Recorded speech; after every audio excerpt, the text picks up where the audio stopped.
heart is the heart that loveth not in May.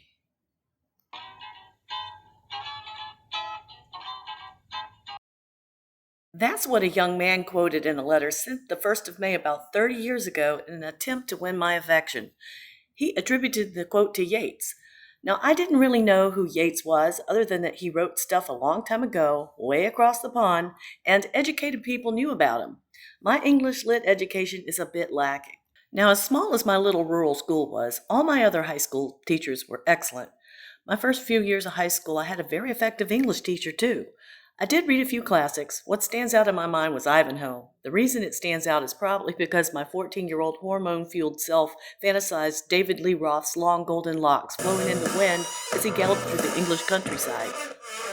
As great as my first high school English teacher was, she had a habit of histrionics. Not studying is hurting your unborn babies.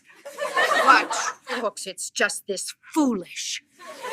So, the school replaced her by a nerdy, Pink Floyd-obsessed young man who revered a handful of Southern writers.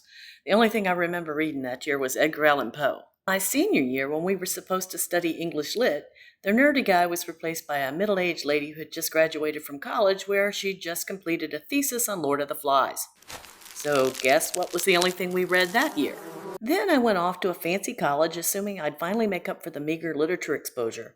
But I was assigned the same professor for both English 101 and 102 who was obsessed with Joyce Carol Oates. Back then, being from the rural South sometimes made me believe my sophistication was just a smokescreen. I was thinking about that quote from the letter as May rolled around a few weeks ago, and I looked it up. That wasn't Yeats, or more correctly, Yeats. It was Chaucer. The lyrical Lothario had it wrong.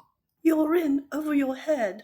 Nonetheless, I've always remembered that romantic verse. May is marvelous.